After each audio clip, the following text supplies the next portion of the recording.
पूरी दुनिया को लग रहा है कि महान पांडव अब इस दुनिया में नहीं रहे। सब मान चुके हैं कि उनकी कहानी खात्मा, लेकिन असल में वो बिल्कुल जिंदा हैं, बस परछाइयों में छिपकर एक ऐसे परफेक्ट मौके का इंतजार कर रहे हैं जो उनकी पूरी किस्मत पलट कर रख देगा। तो चलिए आज के इस एक्सप्लेनर में इसी कहानी की गहराई में चलते हैं। हम बात कर रहे हैं महाभारत के उस सबसे बड़े टर्निंग पॉइंट की, द्रौपदी स्वयंवर।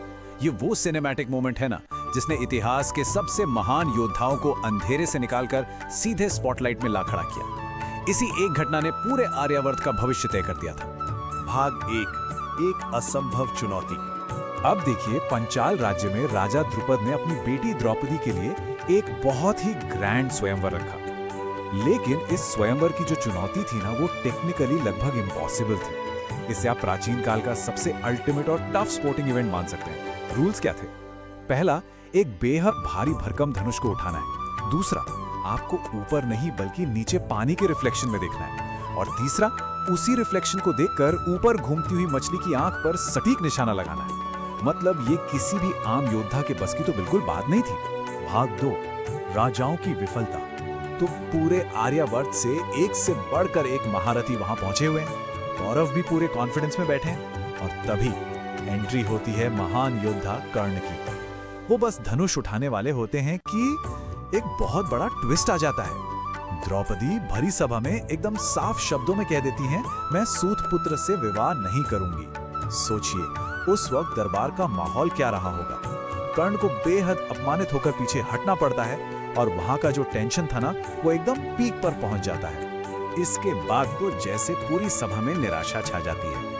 एक एक करके सारे बड़े बड़े और अहंकारी राजा आगे आते हैं। सब अपनी पूरी ताकत लगाते हैं, लेकिन बुरी तरह फेल हो जाते हैं। अरे, निशाना लगाना तो बहुत दूर की बात थी। ज्यादातर लोग तो उस भारी धनुष को अपनी जगह से हिला तक नहीं पाते। भाग 3, वेश बदले हुए तीरंदाज। अब सभा में एक अजीब सा सन्नाटा है। किसी को समझ नहीं आ रहा कि क्या होगा। तभी लोगों की भीड़ से एक बेहद साधारण सा दिखने वाला ब्राह्मण आगे आता है। सब हैरान रह जाते हैं, लेकिन ये ब्राह्मण कोई और नहीं, खुद अर्जुन है। यहां से चीजें बहुत तेजी से बदलती हैं। अर्जुन एकदम शांत मन से आगे बढ़ते हैं, नीचे पानी में देखते हैं और सिर्फ एक तीर से सीधा मछली की आंख को भेद देते हैं। जो काम नामुमकिन लग रहा था, वो उन्होंने एक झटके में कर दिया और द्रौपदी बिना किसी हिचकिचाहट के उन्हें अपना पति चुन लेती है। अब जरा उस पल को इमेजिन कीजिए।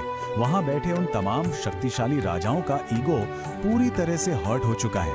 उनके गुस्से का ज्वालामुखी फट पड़ता है। वो सब बस यही सोच रहे हैं कि क्या हम दुनिया के सबसे महान योद्धा होकर एक मामूली से ब्राह्मण से हार गए। ये बेइज्जती उनके लिए बिल्कुल बर्दाश्त के बाहर थी। और देखते ही देखते वहां भयंकर हंगामा शुरू हो जाता है। गुस्से में पागल राजाओं की पूरी भीड़ उस ब्राह्मण पर हमला कर देती है। लेकिन तभी भीम और अर्जुन मिलकर उस पूरी सेना को ऐसे रोक लेते हैं जैसे वो कोई बच्चों का खेल हो। इतनी आसानी से दुनिया के सबसे खतरनाक योद्धाओं को धूल चटाते देख बाकी राजाओं को भी समझ आ जाता है कि भाई जो भी हो, ये दोनों कोई आम इंसान तो बिल्कुल नहीं है। भाग 4, एक मां की अनजानी भूल।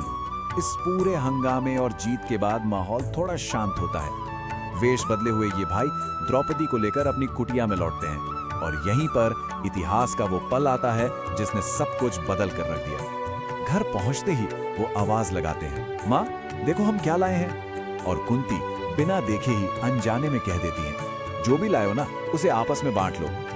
और बस इस एक छोटी सी गलतफहमी ने एक बहुत बड़ा धर्म संकट खड़ा कर दिया। अनजाने में दिए गए एक निर्देश ने पूरी कहानी उलझा दी। अब सबके सामने सबसे बड़ा सवाल यह था कि क्या द्रौपदी सच में उन 5 भाइयों की पत्नी बनेंगी। ये महान नायक इस बिल्कुल इम्पॉसिबल और अजीब स्थिति से कैसे बाहर निकलेंगे। इस बहुत ही मुश्किल सिचुएशन को सुलझाने के लिए एंट्री होती है महर्षि वेद व्यास की। उन्होंने आके सबको समझाया कि देखिए, ये कोई आम घटना नहीं या महज कोई इत्तेफाक नहीं है।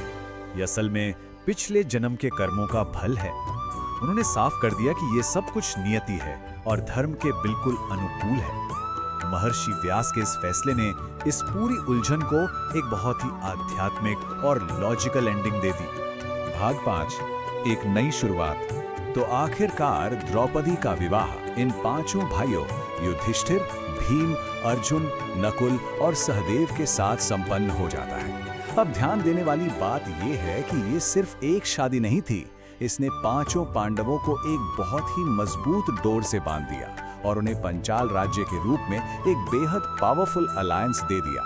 ये वो पॉइंट था जहां पांडवों ने अपनी हम मर चुके हैं वाली छिपी हुई पहचान को पीछे छोड़ा और एक बार फिर से दुनिया के सामने असली और ताकतवर रॉयल्स के रूप में कमबैक किया। लेकिन अब असली सवाल ये खड़ा होता है कि जब कौरवों को ये पता चलेगा कि पांडव जिंदा ही नहीं हैं, बल्कि अब पहले से भी कहीं ज्यादा ताकतवर हो चुके हैं, तब क्या होगा?